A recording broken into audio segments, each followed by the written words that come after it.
አደይና ለምለም ወደ እነ ኪንጎ አምርተው ነበር። ኪንጎና ዳይመንድም እንደተለመደው ከሁልጊዜው ቦታቸው ላይ ተቀምጠዋል። በመንገዳቸውም ፍቅር ምን እንዳለቻቸውና ከፍቅር አባት ምን እንደፈለገች ዳይመንድ ይነግራታል ለአደይ። አደይ በዚህ ሁኔታ ተገርማ እንዴ ዳይመንድ እንደዚህማ በጭራሽ ሊሆን አይችልም። ፍቅርን ታውቃታለህ። እንደምንም አድርገህ የአባቴን ስልክ ሆነ የአባቴን አድራሻ ማግኘት የለባትም እንዳሰጣት። የእሷን ጸባይ ያወቀውማ እንደዚህ ጉድ አታረገኝም ብለዋለች።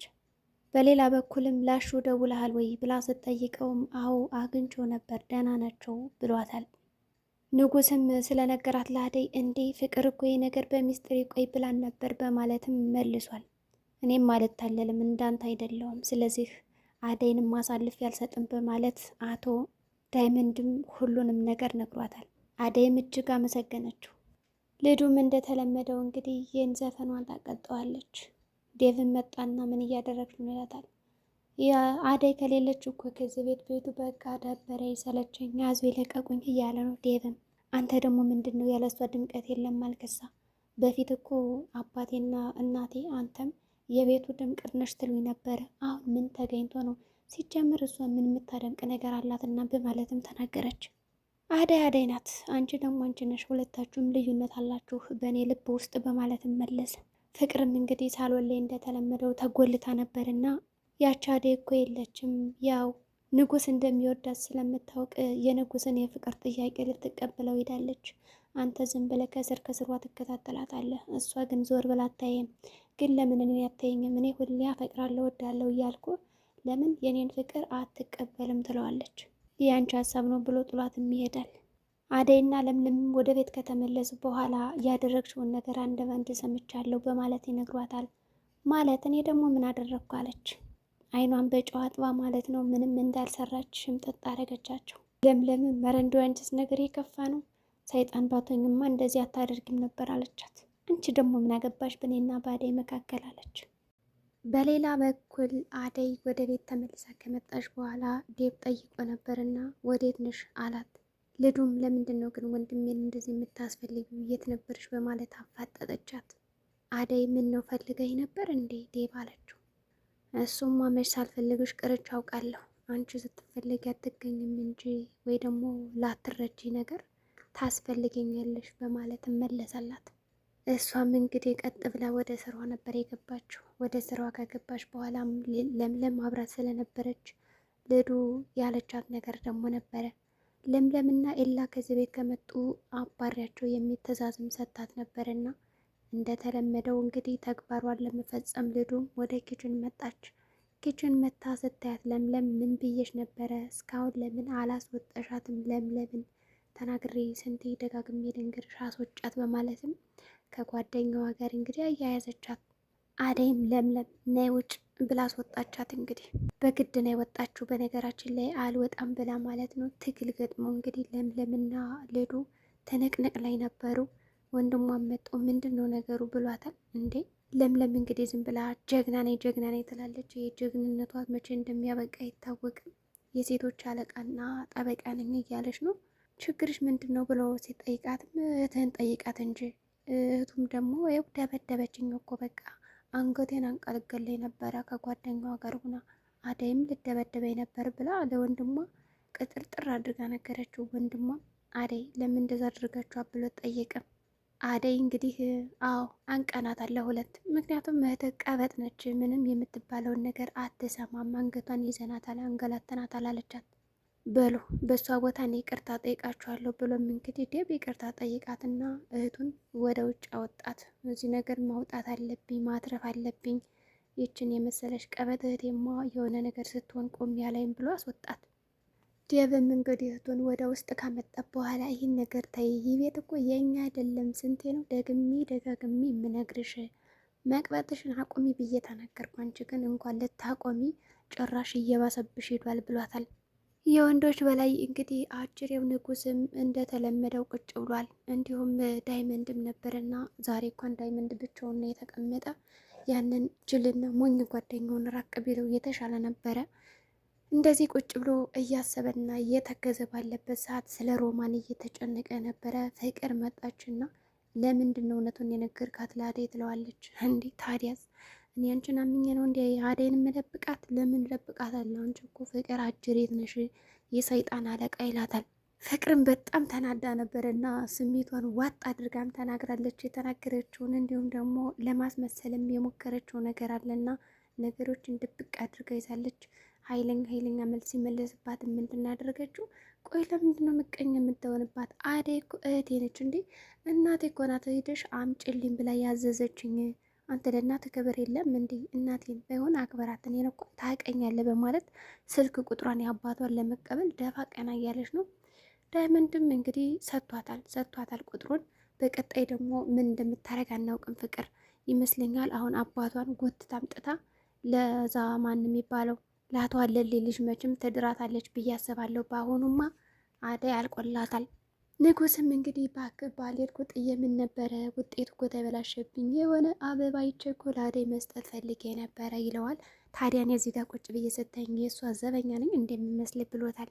እውነቱን ይሄ ንጉስ ግን ምን አስቦ ነው ዘበኛ ያደረገው እንዴ? ዴቭም እንግዲህ ለምለምን ይቅርታ እየጠየቃት ነው። ሞኝ ነገር ነች፣ እባክሽ ይቅር በያት እያለ ነው። ለምለም ደግሞ እንግዲህ ራሷን ቆልላ እንዴ እሷ ልጅ እኮ ትልቅ ልጅ ነች፣ እስከ መቼ ነው ራሷን የምትችለው? ነቃ ተበል እንጂ ምንድን ነው እንደዚህ መሞላቀቅ እያለች ነው። ዴብም እንግዲህ በእህቱ ምክንያት አንገቱን ደፍቷል። በዛ ላይ ደግሞ ከሰው ቤት ናቸው ያሉት። እንግዲህ ያስባችሁታል እናንተ ከሰው ቤት እንግዳ ሆናችሁ ተቀምጣችሁ፣ ያ ሰው ደግሞ ይህ ቤት ትንሽ ነው የቤት ጠባብ ነው እያለ ራሱን ከፍ ሲያደርግ አንገት ያስደፋል። ዴብ እንግዲህ በእህቱ ትንሽ አንገቱን የደፋም ይመስላል።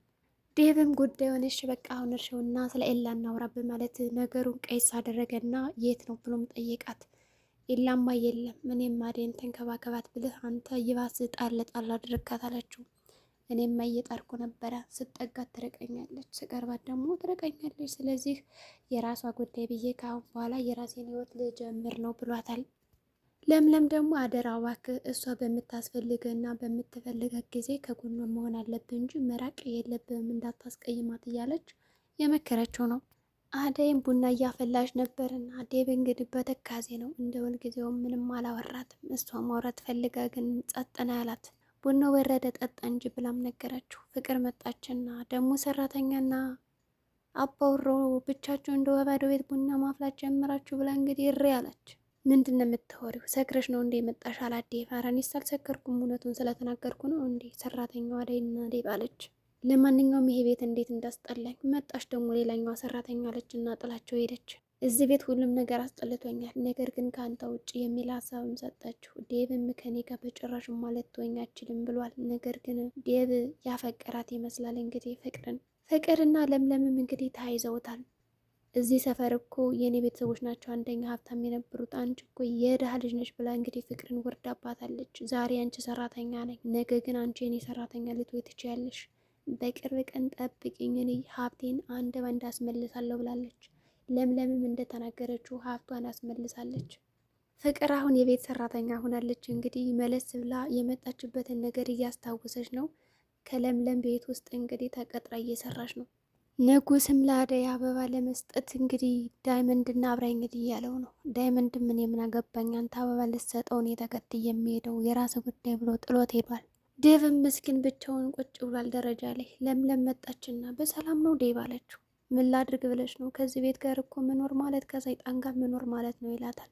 ቤቱም ይው ባርክም የለ ኤላም የለ፣ በጣም ያስጠላል፣ ይደብራል። ከፍቅር ጋር ደግሞ ተስማምቶ መኖር አደጋ ነው። አደይም ኮራችብኝ። ለምለምም አይዞ በቃ እንደዚህ መሆን የለብም ግን ፍቅር ለምን ምጥላት ይመስላል ብላም ጠየቀችው። ዝም ብላማ ሰውን ከመሬት ተነስታ እንደዛ አጠላም። ምክንያቱ አንተ ነህ፣ ይህን ጉዳይ ደግሞ ልትፈታ የምትችለው አንተ ነህ። አንተ እስኪ ቅረባት ፍቅርንና አፍቀራት እያለችው ነው።